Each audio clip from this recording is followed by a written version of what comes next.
Selamat datang di Cahaya Gaul, channel yang siap bikin kamu ngakak, mikir, dan tetap syar'i. Hari ini, kita bakal kupas tuntas kisah yang gak kalah viral dari challenge TikTok. Tapi ini kisah nyata dan penuh hikmah dari zaman Nabi. Siap-siap dengerin cerita tentang unta yang curhat ke Nabi, Habi. Kayak lagi konseling sama pakar kehidupan. Penasaran? Gas! Ketika bos unta merasa overworked dan underappreciated, kisah curhat ke Nabi. Oke guys, bayangin ya, zaman dulu itu kendaraan paling hype dan fungsional adalah unta. Ibaratnya, unta ini kayak mobil listrik Teslanya zaman sekarang. Tapi versi gurun, unta adalah aset berharga, penopang ekonomi, dan teman setiap perjalanan di padang pasir yang ganas. Mereka diandalkan untuk mengangkut barang, membawa penumpang, dan jadi tulang punggung perdagangan. Memiliki unta yang sehat dan kuat adalah simbol kemakmuran dan keberlangsungan hidup di tengah gurun yang keras. Nah, ada satu kejadian unik banget yang diceritakan dalam kitab Dalail An-Nubuwah, salah satu kitab yang isinya bukti-bukti kenabian Nabi.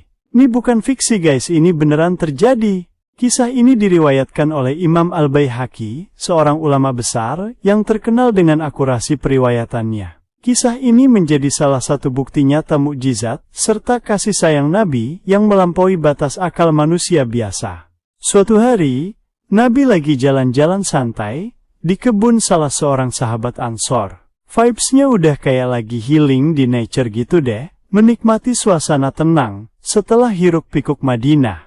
Mungkin beliau sedang mencari ketenangan, merenungi alam, atau sekadar bersantai di bawah rindangnya pohon kurma. Tiba-tiba, dari kejauhan, Nabi dengar ada suara rintihan. Bukan rintihan manusia, tapi rintihan unta. Suaranya pilu banget, kayak lagi nangis Bombay abis diputusin pacar, atau mungkin kayak sound effect di film drama Korea pas adegan sedih yang bikin kita ikut nyesek.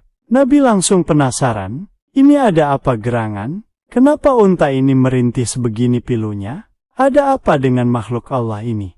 Nabi yang dikenal sangat peka dan penuh kasih sayang, segera mendekati sumber suara. Langkah demi langkah, beliau menyusuri kebun tersebut, mengikuti arah rintihan yang semakin jelas terdengar. Dan benar saja, di sana, terikat di sebuah tiang, ada seekor unta yang kondisinya sangat mengenaskan. Tubuhnya kurus, tulang-tulangnya terlihat menonjol.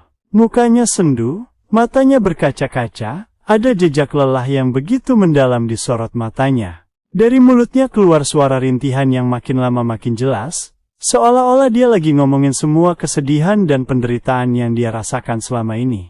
Nah, disinilah keajaiban terjadi guys.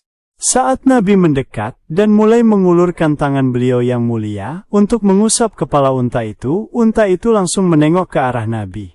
Dan yang lebih bikin melongo, unta itu langsung bersujud di hadapan Nabi. Kayak lagi hormat ke raja, atau mungkin respect ke public figure yang dia idolakan karena tahu beliau adalah sosok yang bisa diandalkan, sosok yang membawa keadilan dan kasih sayang. Unta itu menempelkan kepalanya ke tanah, menunjukkan kepatuhan, pengaduan, dan permohonan. Terus, unta itu mulai mengeluarkan suara rintihan yang makin kencang, seolah-olah dia lagi curhat habis-habisan ke Nabi. Bayangin deh, ini unta loh, nggak bisa ngomong. Tapi dia ngeluarin semua unek-uneknya dengan rintihan yang menyayat hati, berusaha menyampaikan penderitaannya. Para sahabat yang ngeliat kejadian ini pada bengong semua. Mata mereka melotot nggak percaya. Hah? Unta bisa sujud? Unta bisa curhat?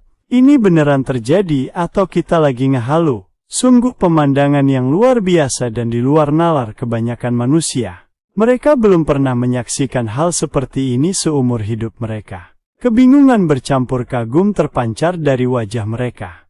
Nabi dengan penuh kasih sayang terus mengusap punuk dan kepala unta itu, menenangkannya dengan sentuhan lembut beliau yang dikenal membawa ketenangan. Dan yang paling bikin kaget, Nabi mengerti apa yang dikatakan unta itu. Iya, kalian gak salah dengar. Nabi memahami bahasa hewan, sesuatu yang merupakan mukjizat dan anugerah khusus dari Allah. Beliau bisa menginterpretasikan setiap rintihan, setiap getaran suara, dan setiap gerakan tubuh unta itu, seolah unta itu berbicara dalam bahasa yang paling beliau pahami. Nabi menoleh ke para sahabatnya yang masih terpaku. Dengan ekspresi campur aduk antara takjub dan bingung. Dengan suara yang tenang namun penuh wibawa, beliau berkata, "Unta ini mengadu kepadaku bahwa ia telah digunakan secara berlebihan oleh pemiliknya, ia dipaksa bekerja terus-menerus tanpa henti sampai kelelahan, dan ia tidak diberi makan dengan cukup sehingga kelaparan." CLIB.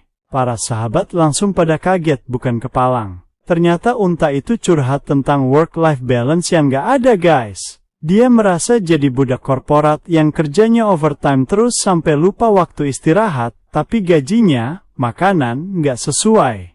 Bahkan sering kelaparan. Ini kan relate banget sama struggle sebagian dari kita yang sering merasa burnout karena kerjaan numpuk tapi benefit kurang, atau merasa hak-hak kita sebagai pekerja gak terpenuhi. Unta aja bisa ngeluh, apalagi manusia yang punya akal dan bisa berbicara, harusnya lebih berani menyuarakan hak-haknya.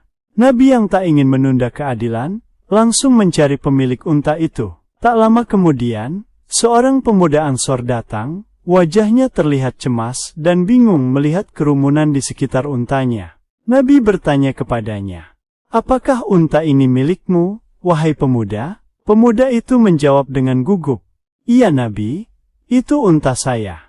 Nabi kemudian berkata dengan tegas namun lembut, penuh nasihat yang menyejukkan hati.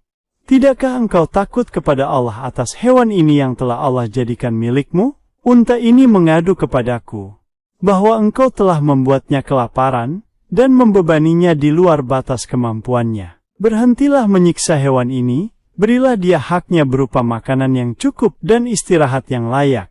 Si pemilik unta langsung pucat pasi, wajahnya menunduk malu dan menyesal. Dia nggak nyangka untanya bisa lapor polisi.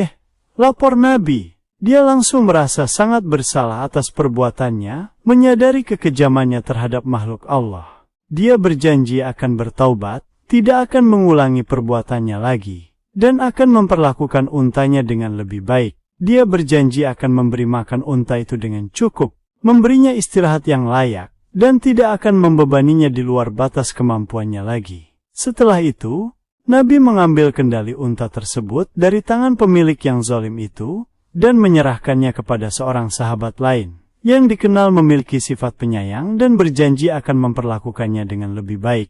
Unta itu pun akhirnya mendapatkan kehidupan yang lebih layak.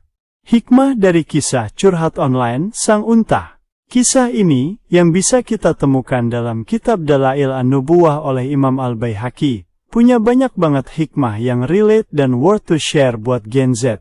1. Kepedulian dan empati. Nabi menunjukkan kepedulian yang luar biasa, bahkan pada hewan. Ini mengajarkan kita untuk punya empati kepada semua makhluk hidup. 2. Hormati hak makhluk hidup. Kisah ini menekankan pentingnya menghormati hak setiap makhluk, termasuk hewan, dan memperlakukan mereka dengan adil. 3. Tidak ada yang tersembunyi dari Allah. Ingatlah bahwa Allah Maha Melihat dan Maha Mendengar. Setiap perbuatan kita, sekecil apapun, akan tercatat. 4. Mukjizat Nabi. Kemampuan Nabi memahami bahasa unta adalah salah satu bukti nyata kenabian beliau, menunjukkan keistimewaan yang diberikan Allah. Gimana guys? Kisah unta curhat ini mind-blowing banget, kan?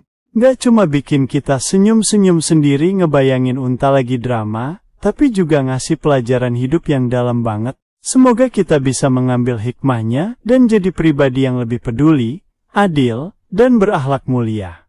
Jangan lupa like, komen, share, dan subscribe channel Cahaya Gaul ini ya, biar kita makin semangat bikin konten-konten keren lainnya yang edukatif tapi tetap asik. Sampai jumpa di video berikutnya. Stay syar'i, stay gaul, and always be the best version of yourself. Menurut kalian, kalau unta zaman sekarang bisa curhat, kira-kira apa ya yang bakal dia keluhkan ke kita? Coba share di kolom komentar.